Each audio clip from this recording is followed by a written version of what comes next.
भारतीय सेना का सच्चा वीर। बहुत पहले की बात है। राजस्थान के एक गांव में अभिमन्यु नाम का एक लड़का रहता था। वह बहुत ही गरीब परिवार से था। वह अपने पिताजी और भाई के साथ रहता था। अभिमन्यु को बचपन से ही माँ का प्यार नहीं मिला। जब अभिमन्यु छोटा था तब बीमारी के कारण उसकी माताजी का देहांत हो गया। अभिमन्यु के पिता एक किसान थे। उसके घर का गुजारा मुश्किल से हो पाता था। वह दिन रात कठिन परिश्रम करके अपने दोनों बच्चों को पालता था। दोनों बच्चों को नहलाना, खिलाना और फिर स्कूल जाने के तैयार करना, ये सब काम उसके पिताजी करते थे। उनके पिताजी ने अपने दोनों बेटों को कभी माँ की कमी महसूस नहीं होने दी। समय के साथ धीरे धीरे अभिमन्यु और उसका भाई बड़ा होता गया और अभिमन्यु अपने पिताजी के काम में भी हाथ बटाने लगा। उसके पिताजी हमेशा अभिमन्यु को देशभक्ति के बारे में बताते थे। वह भगत सिंह, चंद्रशेखर आज़ाद आदि वीर योद्धाओं के बारे में बताते थे। इसलिए अभिमन्यु के अंदर बचपन से ही देशभक्ति का जुनून था।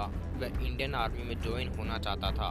फिर एक दिन स्कूल में टीचर ने बच्चों से पूछा कि बड़े होकर क्या बनोगे। कोई बोलता था कि मैं इंजीनियर बनूंगा, कोई डॉक्टर, तो कोई बिजनेसमैन, तो कोई साइंटिस्ट। लेकिन जब अभिमन्यु का नंबर आया तब उसने कहा, मैं एक सैनिक बनना चाहता हूँ।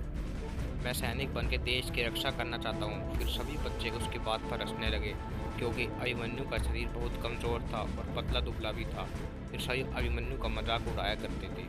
फिर एक दिन अभिमन्यु ने अपने पिताजी को बताया कि सब मेरा मजाक उड़ाते हैं। तब उसके पिताजी ने कहा, बेटा कोई मजाक उड़ा रहा है तो उड़ाने दो, उन लोगों का काम ही है मजाक उड़ाना, तुम सिर्फ अपने लक्ष्य पर ध्यान दो। पिताजी की यह बातें सुनकर अभिमन्यु के अंदर कॉन्फिडेंस आ गया।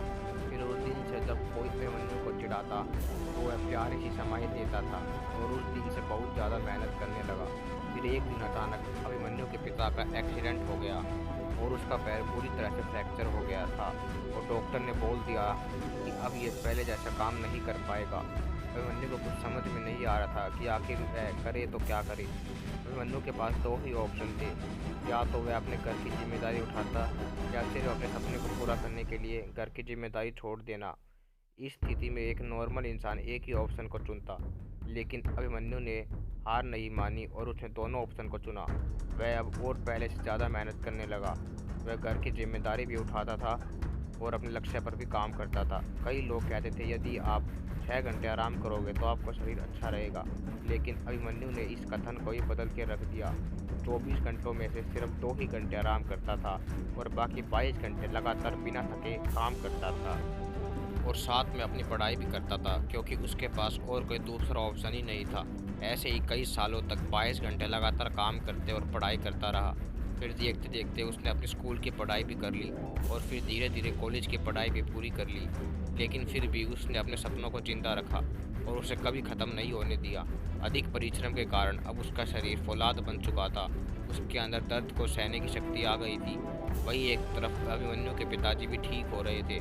फिर एक दिन जिस पल का इंतजार था वो पल आ गया। अभिमन्यु का इंडियन आर्मी में सिलेक्शन हो गया। वह उस दिन बहुत खुश था। उसकी आंखों से खुशी के आंसू निकल रहे थे। उसके पिताजी और भाई बहुत खुश थे। उसने दोनों को गले लगा दिया। अभिमन्यु ने फिर इंडियन आर्मी ज्वाइन किए। 1 साल तक ट्रेनिंग की। फिर इंडियन बॉर्डर पर उसकी ड्यूटी भी लग गई। एक दिन अचानक रात में कुछ आतंकवादियों ने बॉर्डर पर हमला कर दिया। अभिमन्यु और उसके साथी आतंकवादियों का मुकाबला कर रहे थे। तभी अभिमन्यु के पैर पर गोली लग गई। वह ठीक से चल भी नहीं पा रहा था और दर्द भी बहुत ज़्यादा हो रहा था, लेकिन उसने हिम्मत नहीं हारी और एक वीर योद्धा की तरह मुकाबला करता रहा और फिर धीरे धीरे करके सभी आतंकवादियों को मार गिराया। अभिमन्यु को हॉस्पिटल ले जाया गया। फिर ठीक होने के बाद उसने दोबारा इंडियन आर्मी ज्वाइन कर ली। अभिमन्यु ने इसके बाद कई और लड़ाई लड़ी और कई गोली भी लगी, लेकिन फिर भी उसने कभी आर्मी नहीं छोड़ी और देश की सेवा में लगा रहा। दोस्तों, कहानी अच्छी लगी हो तो कमेंट में जय हिंद जरूर लिखें। धन्यवाद।